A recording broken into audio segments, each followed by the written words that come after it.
Okay, good afternoon and welcome back to our microprocessor and IoT course. Okay, so this is our sixth class, I believe, and today we're going to discuss about something that we call development board. And in this course, we're going to use Arduino Uno in the simulation. So starting from today, we're going to use the simulator in Tinkercad.com.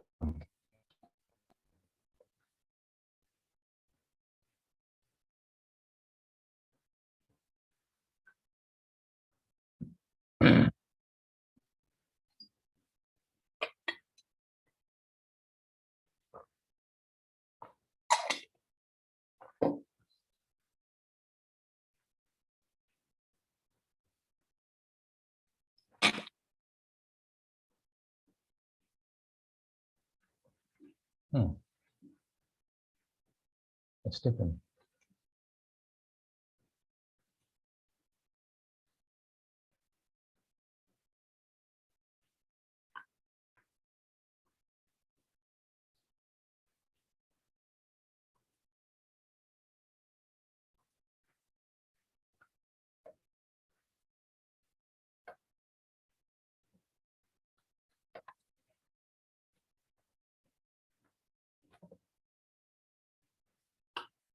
Okay, in Tinkercad.com, we can use several components.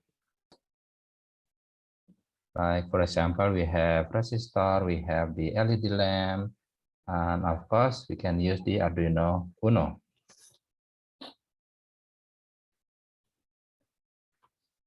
So, starting from today, we're going to discuss about development board, Arduino Uno. And then next week, we also discuss about Arduino Uno, but in programming point of view. So starting from next week, we're going to start our first program using the Arduino Uno in the Tinkercad.com. And then, yeah, that's it for the course before the mid exam. And this is the guidance for the what we're supposed to deliver, starting from the week 7 and also week 6 and then also week 7. And I believe you already made the pin made available. Yeah. Teaching material 6, 7, 9, and 10. So we're going to use this for week 7, week 6 and week 7 and week 9 and also week 10. Okay.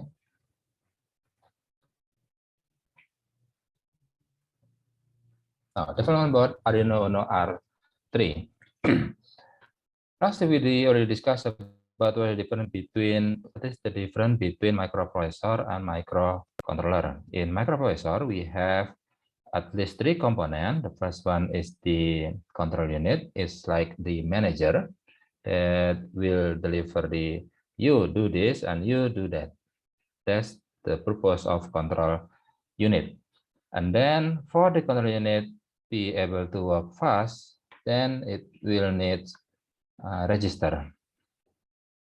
Register is a memory, and its purpose is to store data, and then address, and then also status, and also the instruction itself. So every microprocessor has at least 4 types of register. The first one is the data register, and then we also have the address register, and then the third one is the status register, and then the fourth one is the instruction register. And then for the control unit to be able to do some calculation like addition and then subtraction, multiplication, division, shift left, shift right, and then rotate left, etc.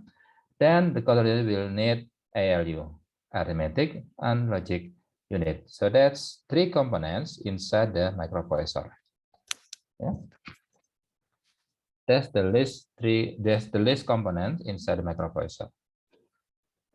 But however, for the microprocessor to be able to work, microprocessor needs a program. We need to tell the microprocessor, you need to do this, and then after that, you need to do that.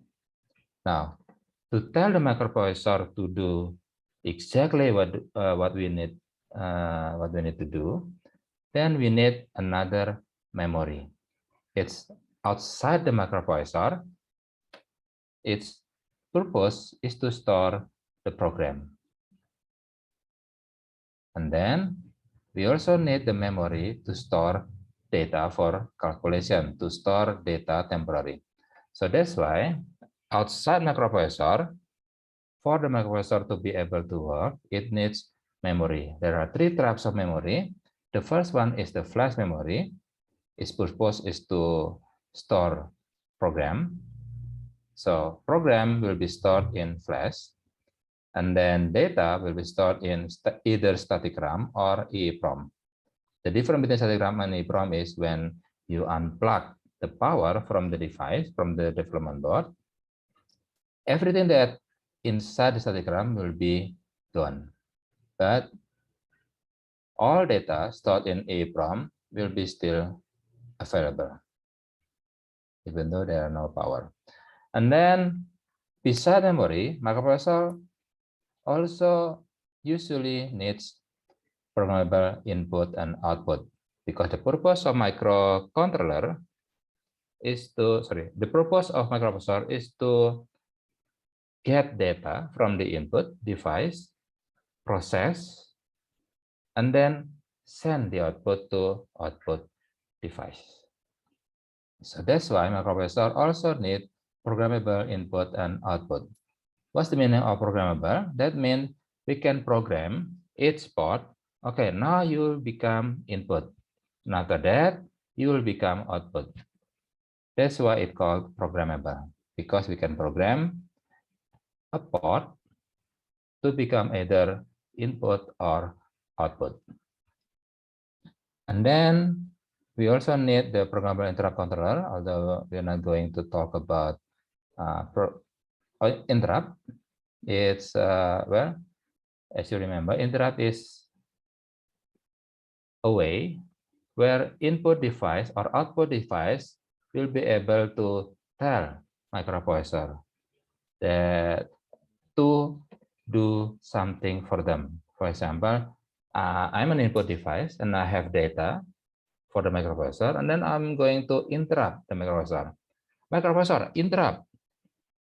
I'm number 13. Please take my data from me.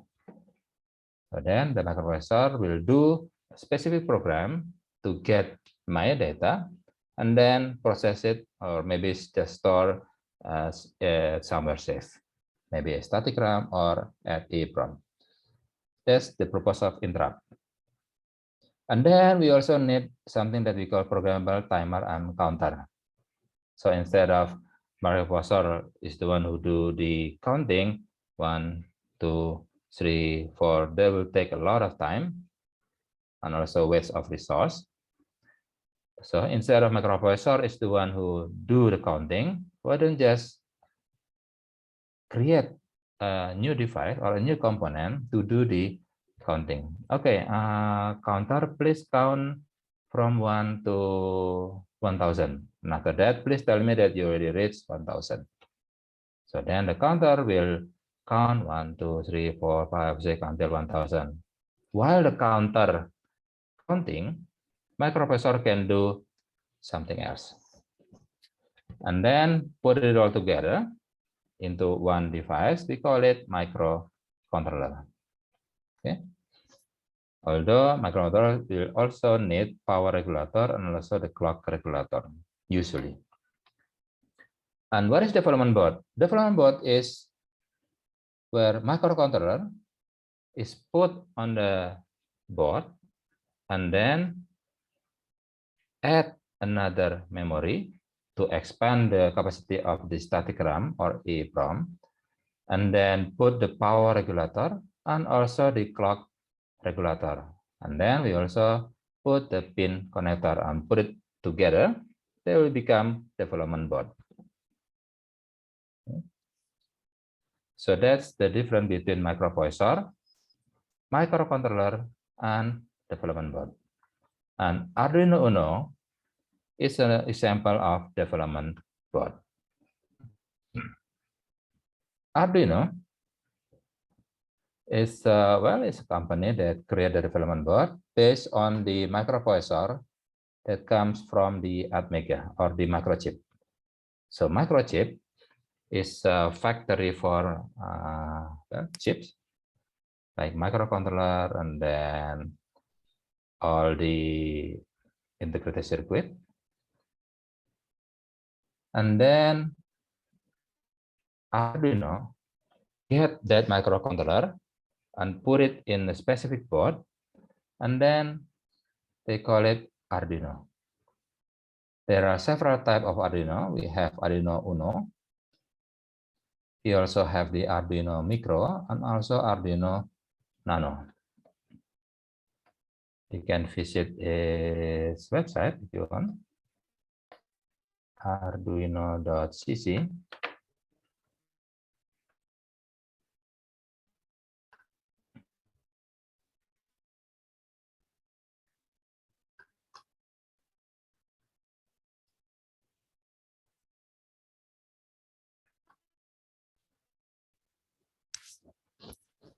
Okay, then you can choose buy an Arduino.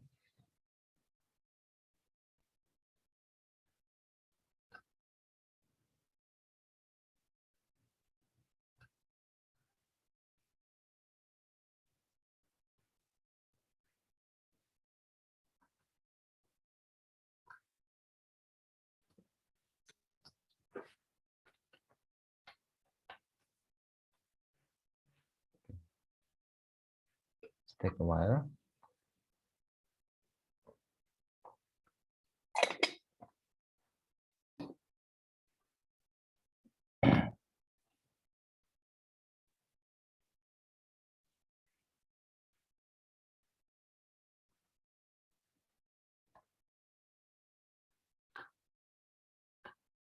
Okay, we're still waiting about the website to load. But just continue our slide. So basically, Arduino is a company that create the development board, and they use microcontroller from microchip called Atmega, the Atmega. And also, beside microchip, Arduino also create development board from using microcontroller from ARM. So there are two major brands that create the microcontroller. First one is the microchip.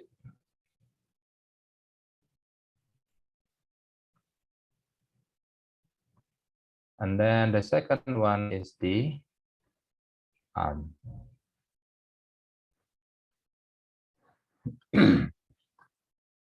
Oops, not this one. This one.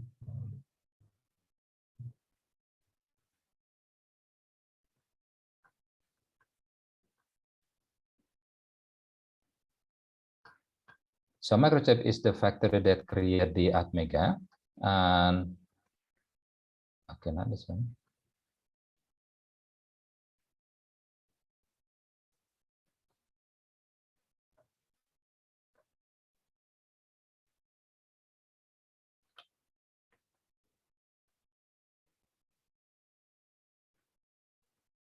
And then ARM is also a very big and also major factory that create microcontroller. For example, the microcontroller for your smartphone is usually comes from ARM.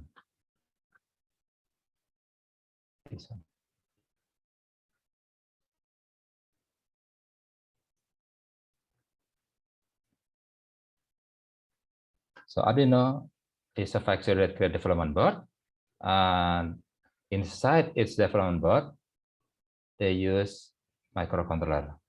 And then there are two major brands that create the microcontroller. One is from the microchip that create the Atmega, and then the other one is ARM, the ARM processor. Now, we have several type of Arduino.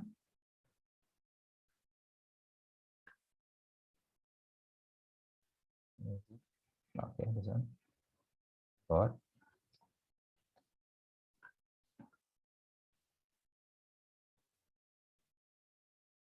So we have Arduino Uno Mini, Arduino Uno Rev 3, Arduino with Wi-Fi, and then using SMD, and then Leonardo, and then Do, and then also Mega, and also Nano, and also Micro. Micro is very small Arduino. Yeah, I think it is smallest type of Arduino.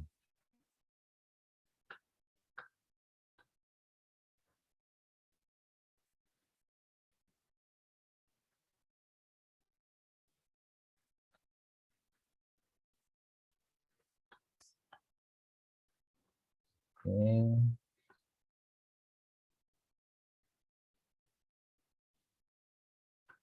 Okay, so you can see in here, it says that the microcontroller used by Arduino Micro is the Atmega 32U. Okay. Atmega Mega 32U. I'm not sure what is the rest of the character. That's Arduino Micro.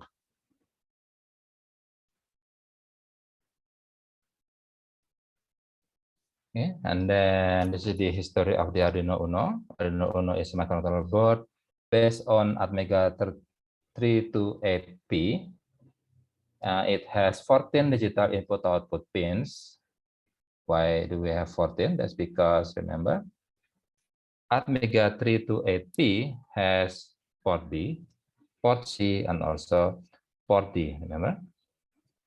And then port B and also port C has, port B and also port D has each 8 pin. And then port D has 6 pin, 7 pin. So the total is 23.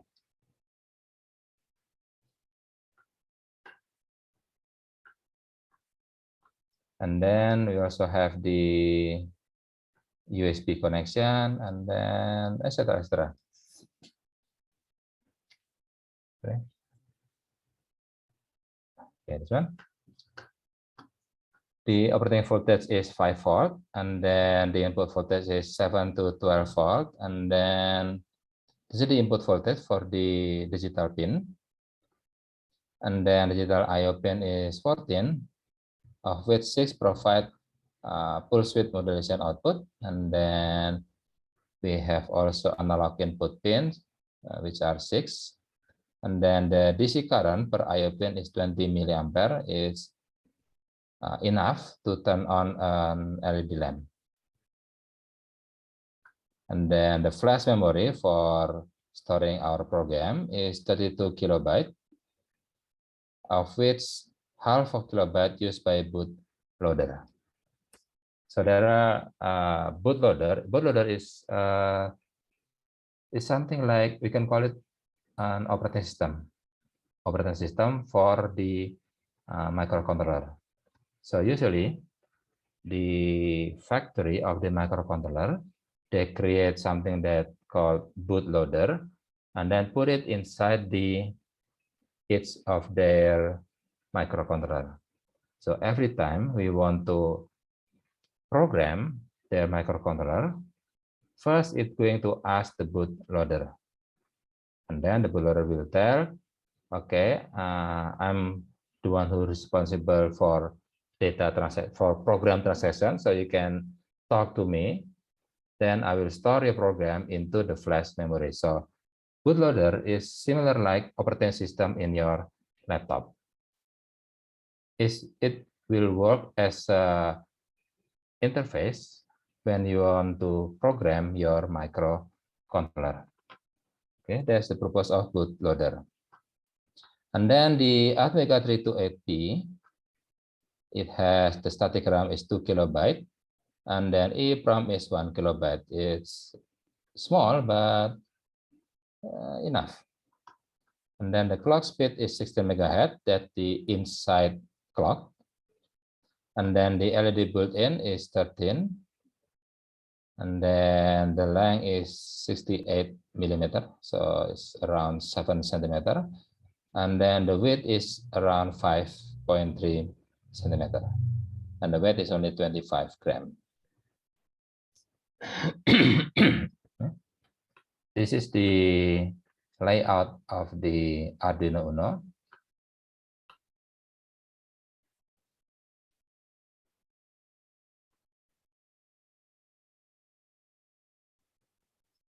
This is the power. So after you program your Arduino Uno, and then you're going to use it for the production. You want to use it maybe on the street, maybe in your home, or maybe somewhere else. Then you need something like power bank or maybe battery to power your Arduino. So this is the connection or the DC jack, direct current jack, to give power to your Arduino. And then we also have the USB port. It will be used to program your Arduino. And then there is a crystal in here to give the 16 megahertz of clock. And then we also have the reset, 3.3 volt, 5 volt, ground, and then voltage in.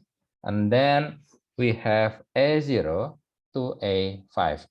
This is similar like PC0, PC1, PC2, PC3, PC4, PC5 on the Atmega 328P. And we can also use this analog pin, although it can be used for analog. It can also be used for digital. We call it D14, D15, D16, D17, D18, and D19. Okay, so this is purpose of, we can use it as a digital port, or we can use it as analog port for the ADC, analog to digital converter. And then we also have this is the D port, PD0, PD1 until PD7. And we can use it for digital pin. And special purpose of PD0 and PD1 is for the transmit and receive. So we can use PD0 and PD1 to do serial communication to other devices. For example, to our laptop, or maybe to another Arduino. That's the purpose of transmit and receive, TX and RX. And then there are several digital pins that has tilt in here. Tilt is a symbol on the left of your keyboard. On the left of your key 1, there is a tilt. It's like a worm. This symbol indicates that D3, D5, D6, D9, D10, and D11 can be used for PWM, pulse width modulation. So today we're going to discuss about how to use Arduino for ADC, analog to digital converter, and also for the PWM, pulse width modulation. Okay. This is for programming. This is for next week.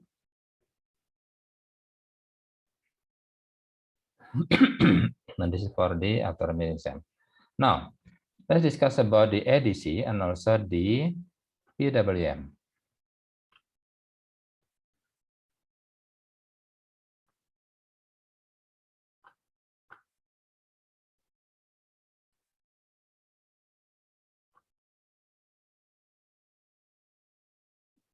Okay, let me check first.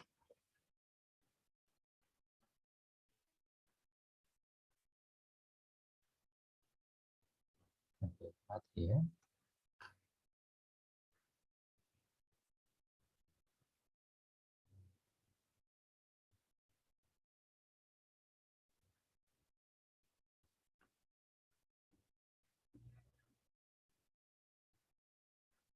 Here also.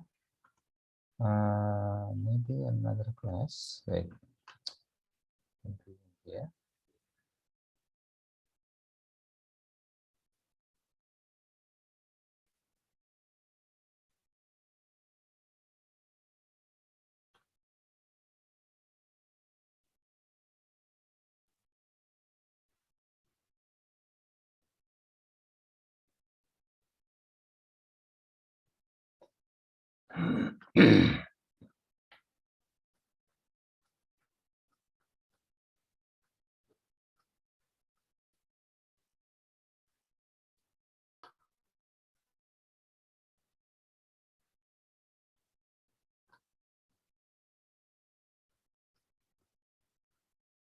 Okay, I forgot where did I put my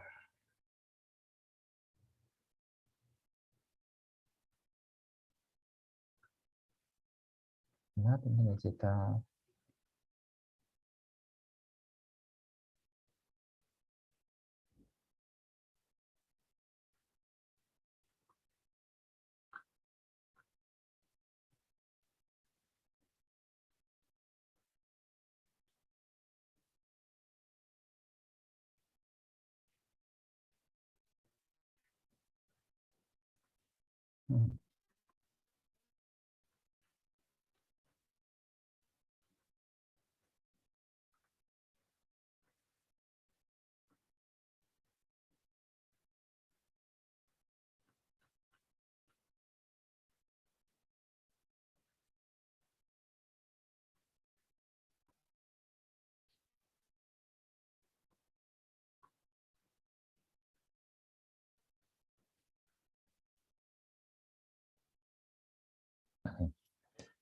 Uh,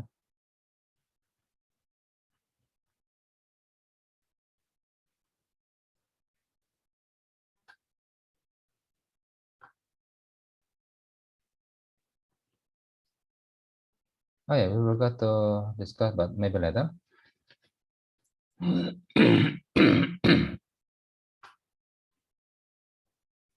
Okay, we'll just start the using the Tinkercad for the analog to digital conversion. We already have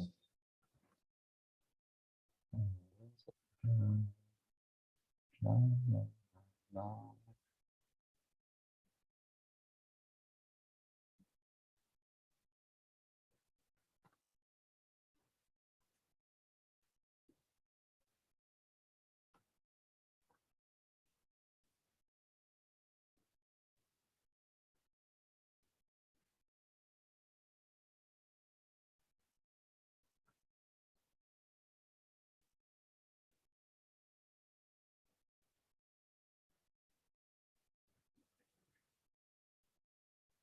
This one. It's already been made public, so you can copy this circuit and then well, try to explore by yourself.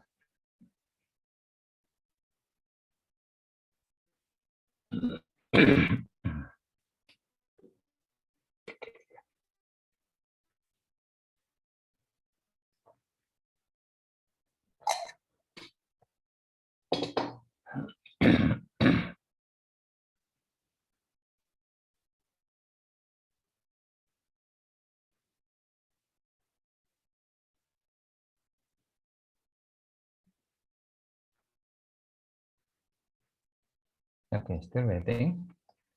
While waiting, maybe we can just try to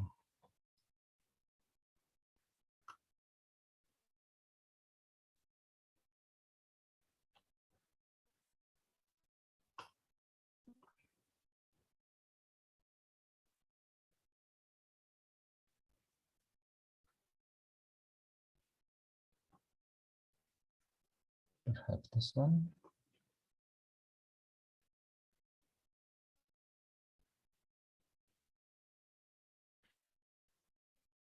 Yeah, this one. Okay, so this is the basic theory of the ADC, analog digital converter.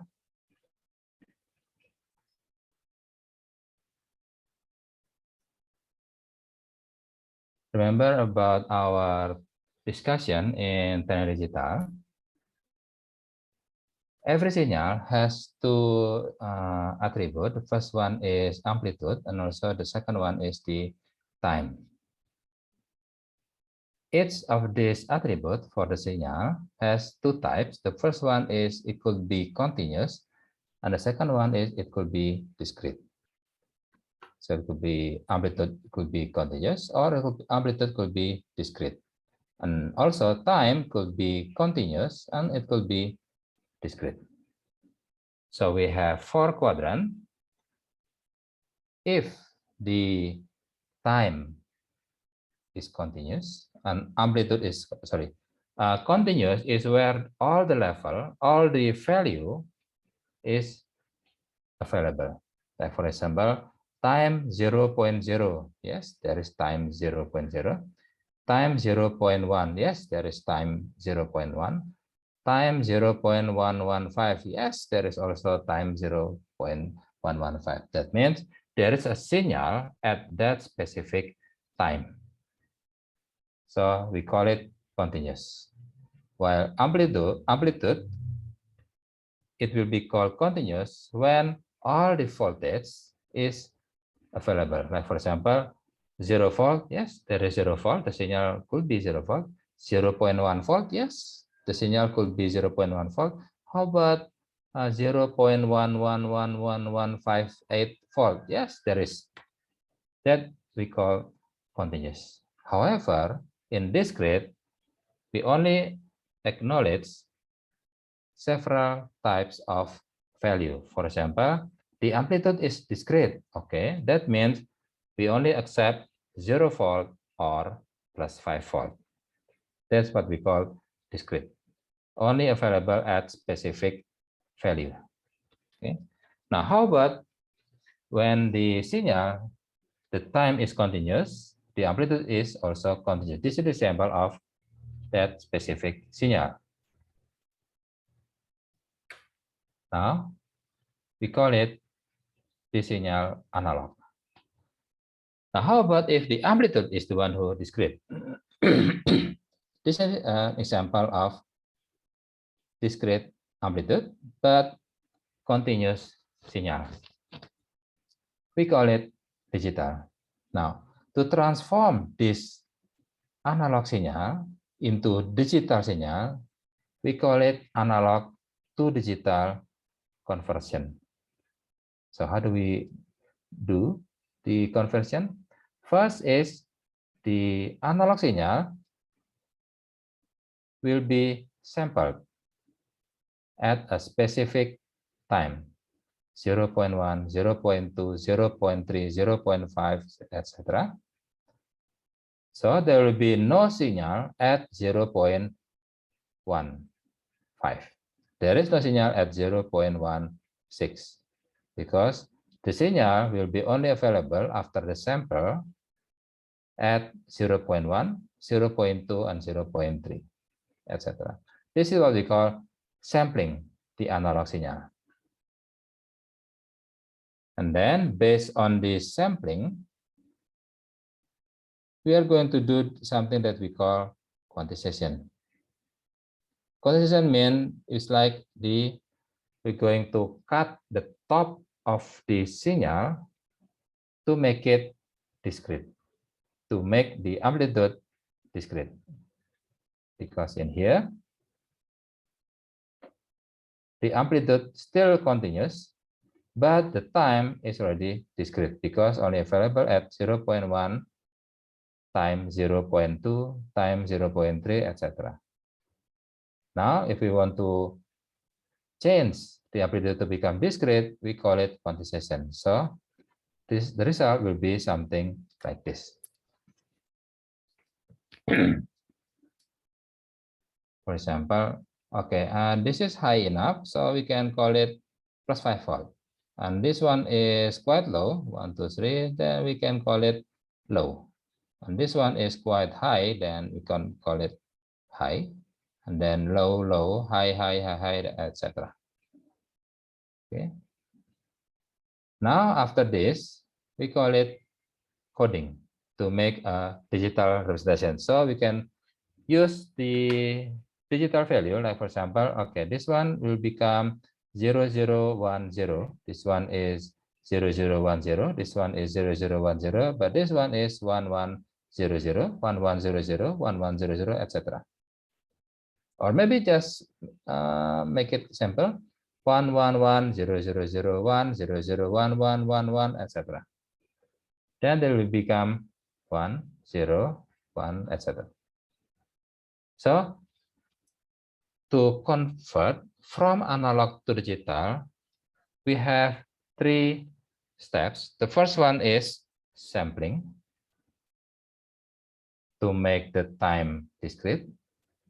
The second one is quantization to make the amplitude discrete.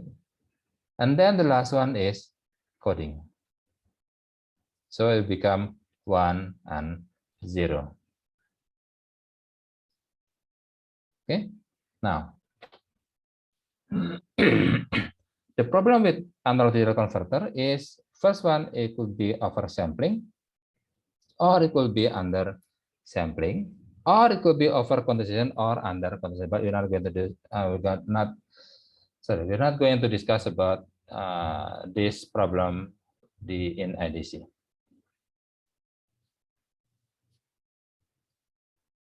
Okay, so we're not going to discuss about oversampling and undersampling, etc.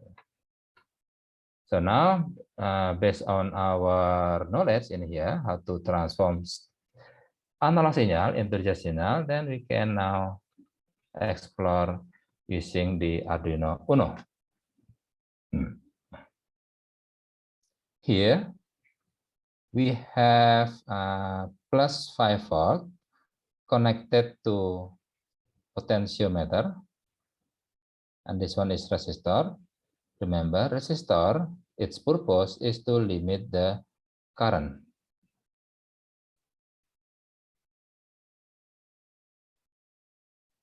So it's actually something like this.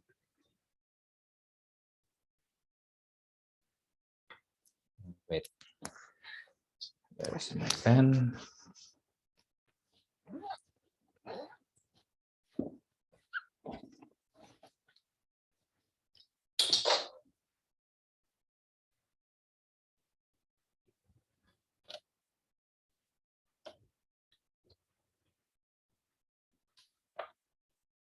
This is the resistor, which is in this case, we are going to use 10 kilo ohm.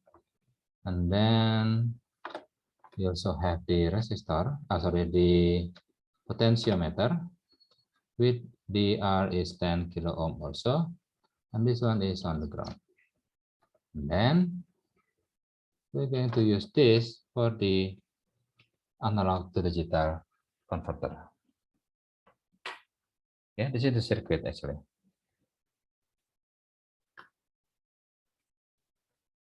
From plus 5 volt, and then the resistor, 1 kilo ohm, not 10 kilo ohm. So this is not 10 kilo ohm, but 1 kilo ohm. And then the potentiometer is also 1 kilo ohm. Now, in potentiometer, we can change the value of the resistor from 0 to up to 1 kilo ohm. If we move this slider to the right, to here, that means the wiper with the right foot here, or terminal 2, will be connected directly. So for example, if we start the simulation, and then we move to here, then that means the wiper with terminal 2 is directly connected. Because it's directly connected, then the voltage in here is very small, almost 0. So that's why the voltage in here using the voltmeter is only 2.5 millivolt, very small, almost the same like ground.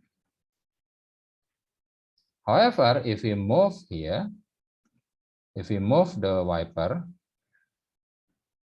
the voltage in here will become higher.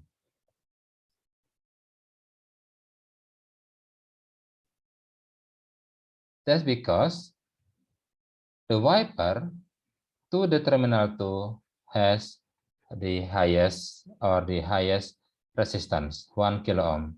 So 1 kilo ohm, that's why the voltage in here is 2.5 volt. The middle voltage from the 5 volt. Okay.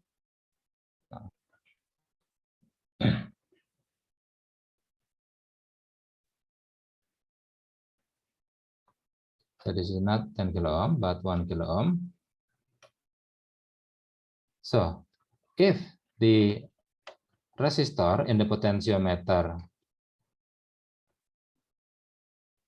is 0 ohm or very small, then this node can be said that it is directly connected to the ground. So the voltage in here is 0 volt because the potentiometer is at a resistor of 0 ohm. However, if we put the resistor in potentiometer to become 1 kilo ohm, then it would be something like this. This is 5 volt. This is R1 kilo ohm. And then this one potentiometer is also 1 kilo ohm.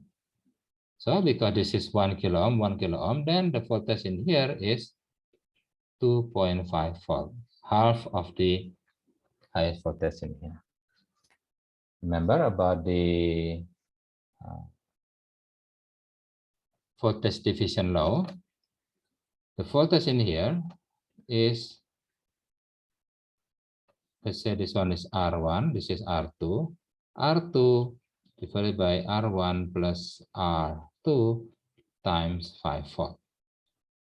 So it will become 1 per 2 or half of the 5 volt. So it will become 2.5 volt. Okay, now the purpose of the circuit is to read what is the value of this node. So we're going to measure what is the voltage in here, this node, based on the potentiometer position. And then the voltage in here, in this terminal 2, will be read by A2, analog input 2, and then process the value to turn on the buzzer. Okay, now let's check out the code. Very simple. In Arduino, we have two parts of programming. First one is to set up, and the second is the loop.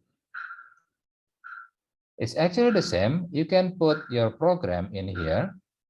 So you can put your program in setup part, or if you want, you can put your program inside the loop part. The difference is setup part, this one, will be only run once by the bootloader.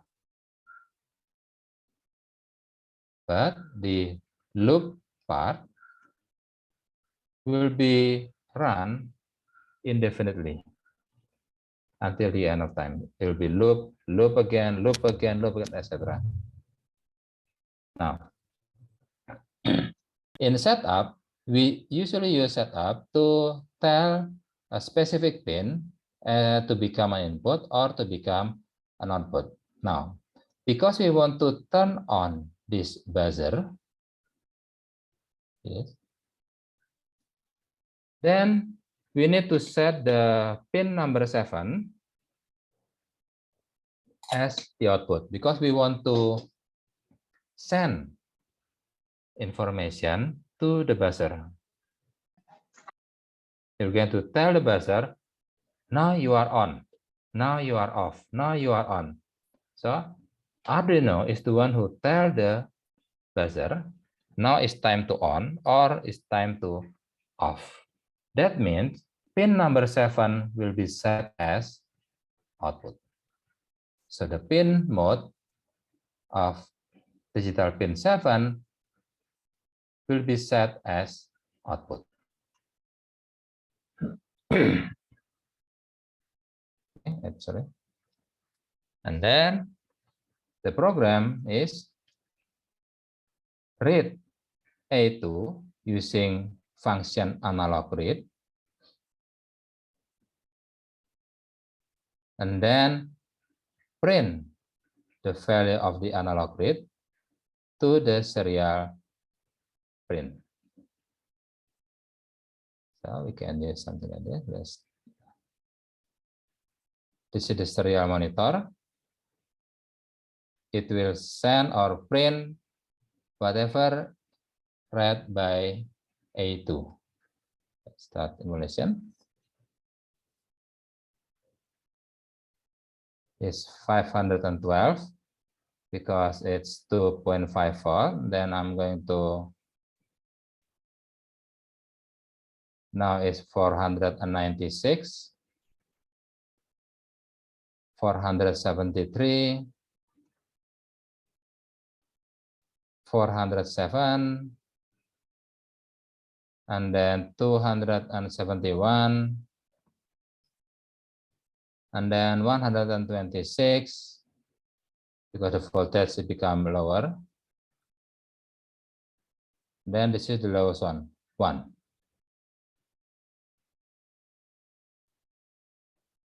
And the buzzer is buzzing. It gives me a buzzing noise on my headphone.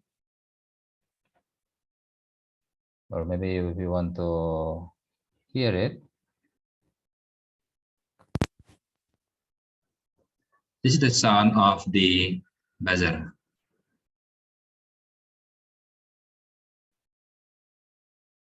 And you can try it again.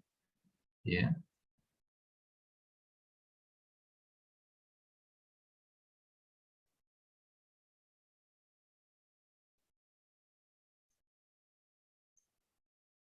Well, you get the point.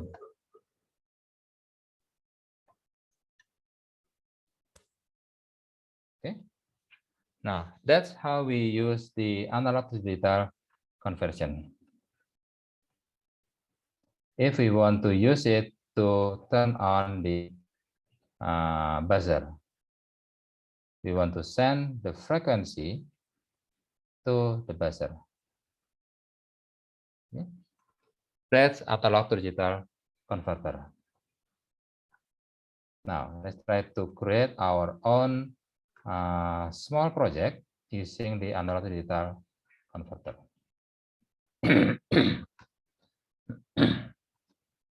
Create new circuit.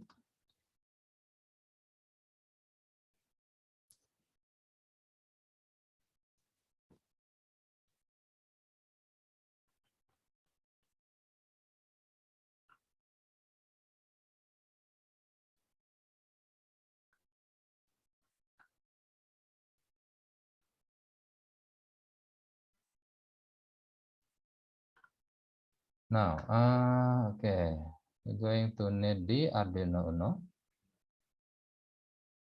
Just drag and drop.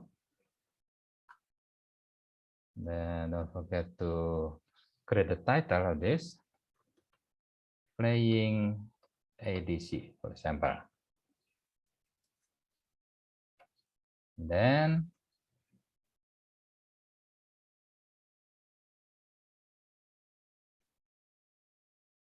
Okay, I'm going to use the potentiometer here.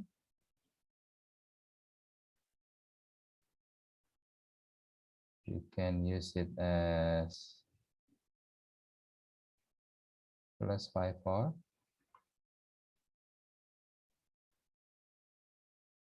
to the terminal 2, and then ground to terminal 1. Remember, because this is ground, we're going to use black, and because this one is 5 volt, we're going to use red. Okay, and then now the center of the potentiometer,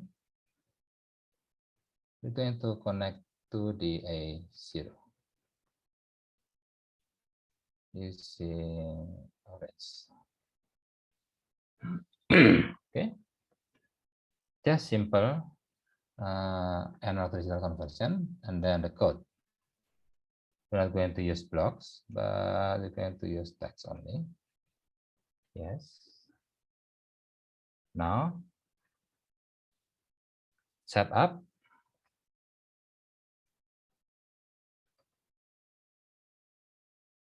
I'm going to use this one. Serial begin, let's say 9600. And then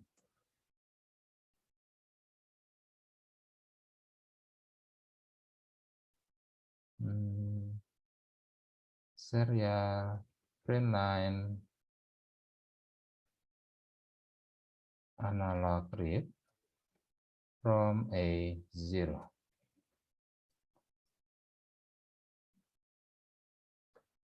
And then delay. Delay is when the counter will give 1000, let's say delay 1000. That means I'm going to delay for 1000 milliseconds. So it's 1 second. So it's going to read the A0 and then send it to the serial monitor, and then wait for 1 second, and then loop again to read the A0 again, wait 1 second, read again A0, wait 1 second, read A0 again, wait 1 second, etc. Because this one is infinite loop. Now, start simulation.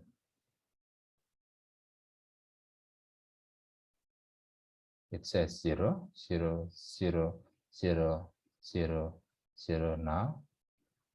Let's try to change to here. So it become 368 because the voltage in here, the voltage of the wiper here is not 0 volt now, but it could be 2 or 3 volt. Okay, 500,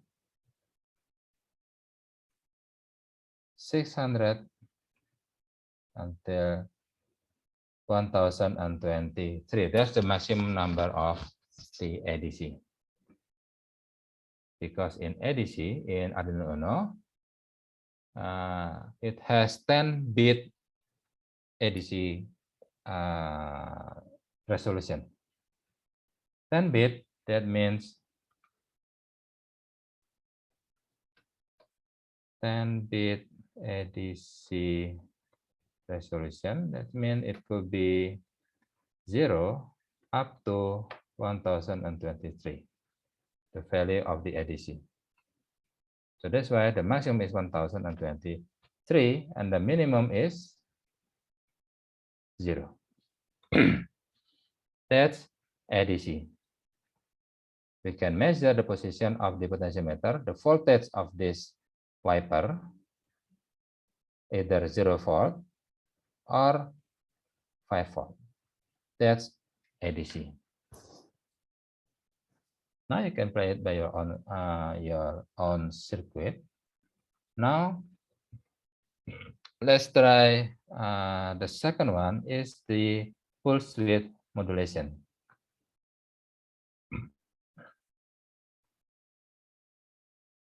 flip on the second page. Okay, it's the PWM. Okay, this one. Do we have another one?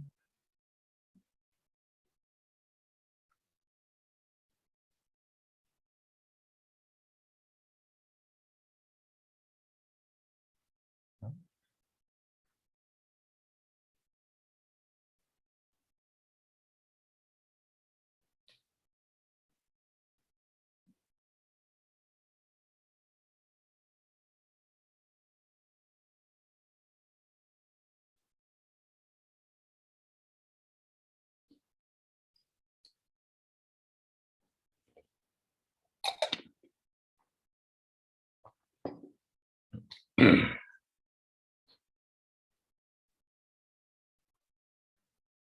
Okay.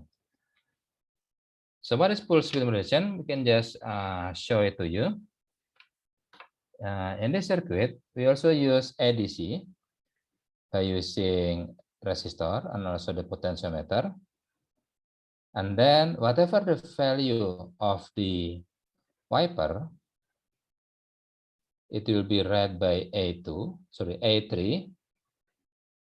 And then the voltage value of the wiper will change the PWM, the pulse width modulation of pin number 9. Okay, let's try it again. Right now, start simulation. Okay. Now, the position of the potentiometer will give 2.4 volt. Now, let's try to change. Let's say 1.7. Can you see the difference of the signal?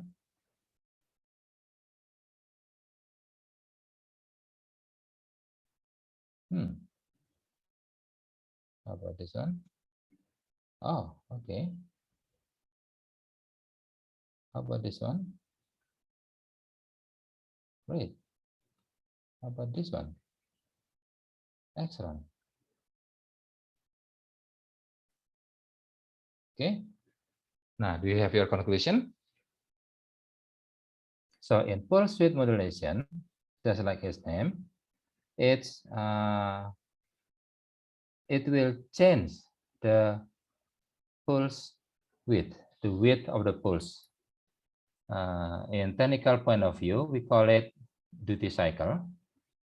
And here, duty cycle is the comparison between the on signal compared to the total signal. For example, like this, as we can see in here, the period of the signal is 2 blocks, and the on part is almost half of the period.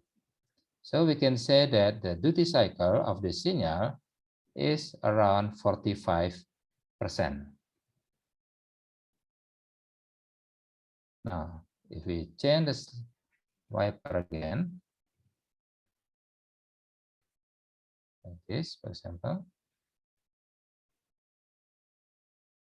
now the duty cycle is more than 50%. Probably like 60%. Now, how about if we change again the wiper to here?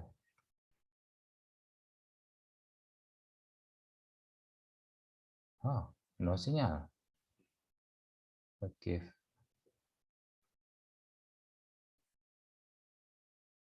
So now, okay. Now, as you can see, the duty cycle is almost like maybe 80%. So that's what we call pulse width modulation, is to change the pulse width or the duty cycle of the signal based on the input voltage. So it's like modulating a signal.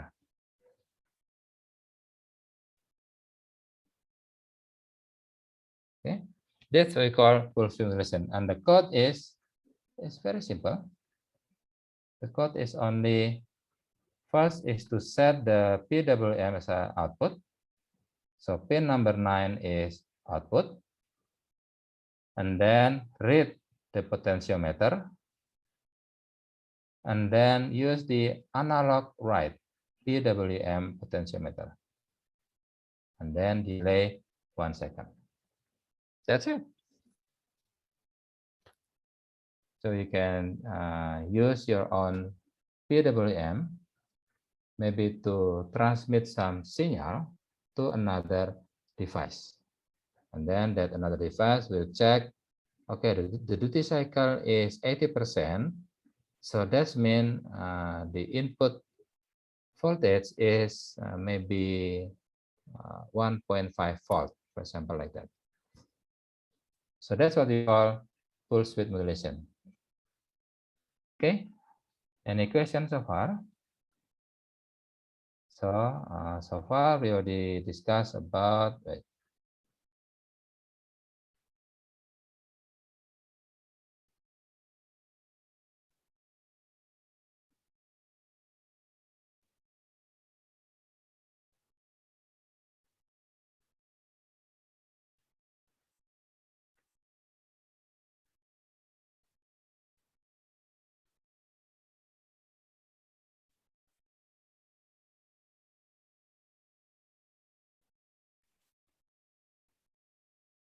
okay, so far we already discussed about what we use the analog grid, yes. Sorry, we use the analog grid by using the ADC, and we also use the analog write for the pulse width modulation. Yeah, I think we already done that, and then we will discuss about output delay, and also pin mode.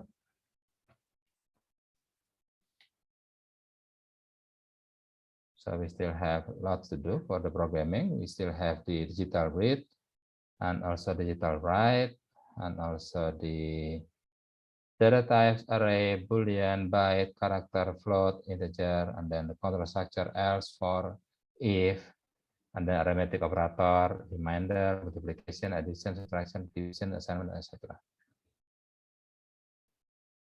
Okay, but don't worry, we're going to discuss about all of these function next week. Okay, so for now, remember to do the quiz.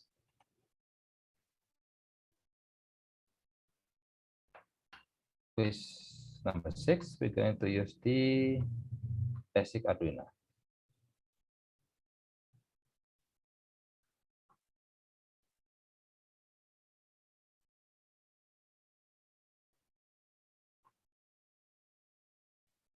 Yes.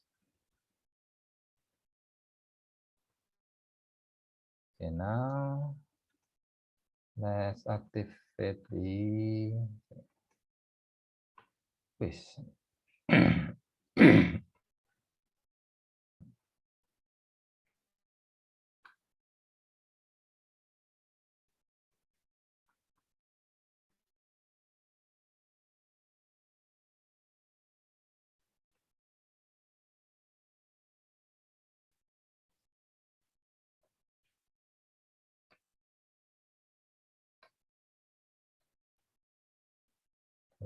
Today until midnight.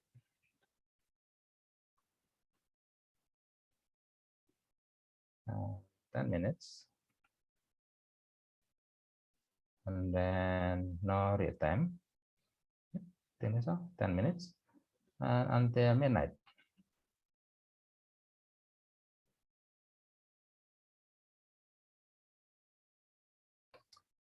Okay, any questions so far?